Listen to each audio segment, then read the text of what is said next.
P T I کی حکومت. ہمارا کیا لینا دینا, بڑے پی ڈی ایم کی حکومت تھی, ہم نے کوئی اضافی قانون, اضافی اجازت نامہ, ایڈیشنل پرمیشن نہیں دی. السلام علیکم ناظرین کرام. گندم سکینڈل کا بہت بڑا معاملہ, اس پر انتہائی اہم قسم کی پریس کانفرنس جناب سابق وزیراعظم, نگران وزیراعظم انوار الحق کاکڑ صاحب کی. فارم 45 اور 47 سارا معاملہ کیا, آپ پہلے ویڈیو دیکھیے پھر اس پر بات کرتے ہیں. دیکھ کے حیران رہ جاتا ہوں کہ بات میں نے کہاں کی تھی. پھر مجھے جو ہے نا اس کو ریکنسائل کرنا پڑتا اور اس کے لیے ایک اور انٹرویو دینا پڑتا. میں نے جو بات کی تھی, میں نے یہ کہا تھا کہ پوسٹ 18th امینڈمنٹ, اس سے قبل وفاق جو ہے نا وہ گندم کے حصول اور اس کی اسسمنٹ کرتا تھا اور پورے ملک کی ذمہ داری اس نے لی ہوئی تھی. ایگریکلچر ڈپارٹمنٹ اس کا ہوتا تھا, food department. Post 18th amendment میں کتنی آپ کی پروڈکشن ہے, پنجاب کتنا پروڈیوس کر رہا ہے, سندھ کتنا پروڈیوس کر رہا ہے, کے پی, بلوچستان, اور کتنا اس نے کنزیوم کرنا ہے, کتنی اس کی کھپت ہے.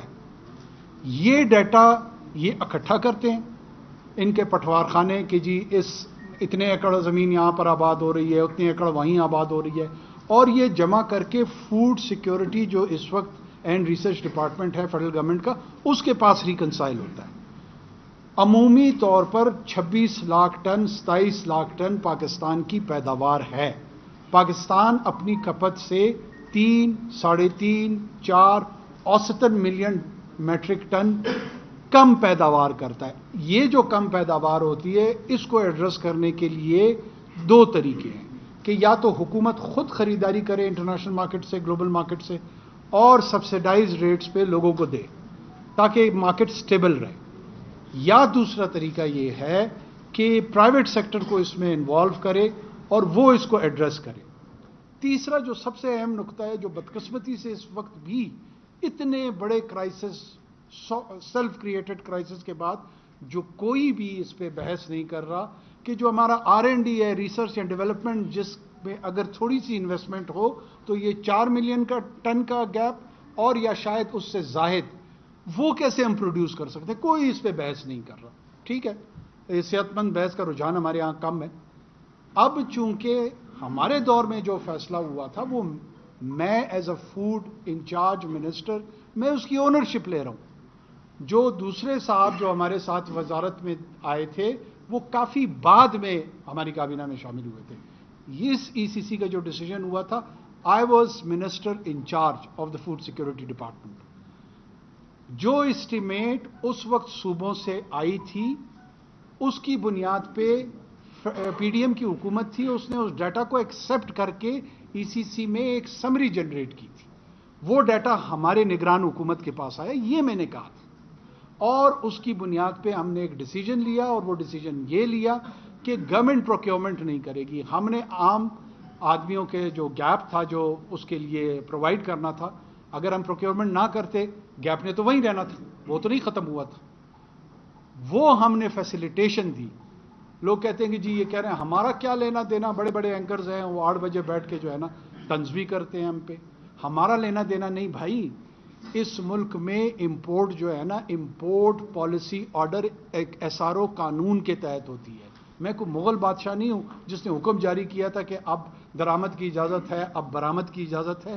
اس کے لیے نوٹیفیکیشن ہوتا ہے, قانون جاری ہوتا ہے, اس پہ کتنی ٹیکسیشن ہونی ہے نہیں ہونی ہے. یہ گناہ اگر گناہ ہے تو یہ 2019 میں PTI کی حکومت میں وہ SRO جاری ہوا تھا, اور اب تک جب آپ اور میں یہ بحث کر رہے ہیں وہی قانون موجود ہے.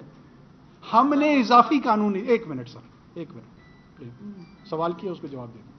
ہم نے کوئی اضافی قانون, اضافی اجازت نامہ, ایڈیشنل پرمیشن نہیں دی پرائیویٹ سیکٹر کو کہ اس کے ساتھ مل کے 85 ارب, 200 ارب, 300 ارب. اسی لیے پھر ہمیں بھی تھوڑا سا مطلب ہم بھی جذباتی ہو جاتے ہیں کہ انسپیکٹر جمشید کی کہانیاں نہ بنائیں.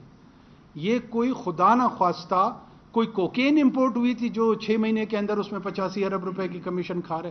اس کموڈٹی کا جو پرائس رینج ہے, پروفٹ رینج ہے, کوئی اس کے نقل کے لیے بھی عقل کی ضرورت ہوتی ہے.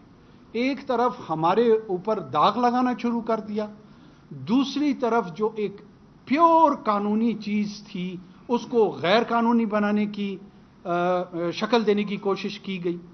تیسری جو سب سے بڑی بدقسمتی ہے جو صحت مند بحث ہمارے ایگریکلچرل پروڈیوس کے متعلق، ایلڈز کے متعلق، ہارویسٹ کے متعلق ہونی چاہیے تھی، اس کو قتل کر دیا گیا، کل کر دیا گیا، اور صرف ایک وچ ہنٹ اور میڈیا کمپین جو ہے نا وہ بدقسمتی سے چل رہی ہے۔ کوئی صحت مند بحث اس موضوع کے ارد گرد کرنا نہیں چاہ رہا۔ یہ ہمارا المیہ اور یہ ہمارا مسئلہ۔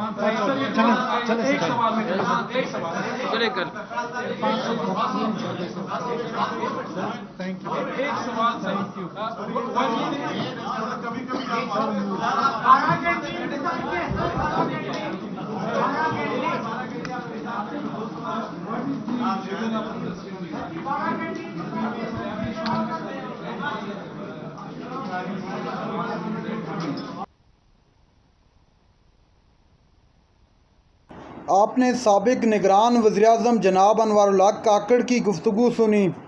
سابق نگران وزیراعظم انوار الحق کاکڑ نے ایک تو جو گندم سکینڈل جو سب سے بڑا مسئلہ اور معاملہ اس وقت کھڑا کیا گیا ہے یا کھڑا ہوا ہے، اس پر بہت زیادہ چمگوئیاں ہو رہی ہیں، میڈیا پر ہو رہی ہیں، سوشل میڈیا پر ہو رہی ہیں۔ ہر کوئی اپنے الزامات لگا رہا ہے، کوئی نگران حکومت پر الزام عائد کر رہا ہے اور کوئی جو ہے موجودہ حکومت پر الزام عائد کر رہا ہے۔ کچھ دن قبل بھی سابق نگران وزیراعظم انوار الحق کاکڑ جب یہ تقریباً 2-3 دن پہلے کی میں بات کر رہا ہوں، اس وقت نگران وزیراعظم کا جب معاملہ ہوا، سابق نگران وزیراعظم کا، تو اس وقت یہ ٹکر چلنے شروع ہو گئے ٹی ویوں پر کہ سابق نگران وزیراعظم کا یہ کہنا ہے کہ اگر مجھ پر جھوٹا الزام گندم کے سکینڈل کے معاملے میں مجھ پر عائد کرنے کی کوشش کی گئی یا کوئی اور پروپیگنڈا میرے خلاف بنانے کی کوشش کی گئی تو میں یہ بتا دوں گا کہ یہ فارم 45 اور فارم 47 کی کیا کہانی ہے۔ جب فارم 47 کی کہانی کھول کر سامنے آئے گی تو مسلم لیگ نون والے اپنا منہ دکھانے کے قابل نہیں ہوں گے۔ یہ ٹکرز بہت سارے ٹی وی چینلوں نے جلائے، اس پر بھی بات کی جناب انوار الحق کاکڑ صاحب نے، اور جو سب سے اہم معاملہ وہ یہ تھا کہ فوڈ کے حوالے سے انہوں نے کہا کہ چونکہ انچارج میں تھا اس لیے جواب دہ بھی میں ہی ہوں، اور انہوں نے کہا کہ ان تمام چیزوں کی جو بھی اس وقت امپورٹ ہوئی اس کی میں تمام تر ذمہ داری اپنے اوپر لینے کو تیار ہوں۔ اس کی وجہ کہ اس وقت کا فوڈ انچارج میں تھا، اور سب سے بڑھ کر اس وقت جو ہے ملک کے چیف ایگزیکٹو جو ہے جناب انوار الحق کاکڑ صاحب ہی تھے۔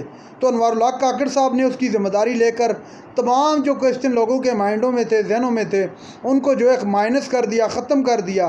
اس حوالے سے ختم کر دیا کہ انہوں نے چونکہ اب ساری ذمہ داری خود پہ لے لی ہے، اور اس کے علاوہ انہوں نے اور چیزوں پر بھی بہت ساری روشنی ڈالی۔ آپ نے دیکھا کہ ایک صحافی نے سوال کرنے کی کوشش کی جناب انوار الحق کاکڑ صاحب سے، انہوں نے غصے میں آ کر ان کو ٹوکا اور کہا کہ خدا نخواستہ ہم کوئی کوکین تو جو ہے امپورٹ نہیں کر رہے تھے، ہم تو گندم ہی امپورٹ کر رہے تھے۔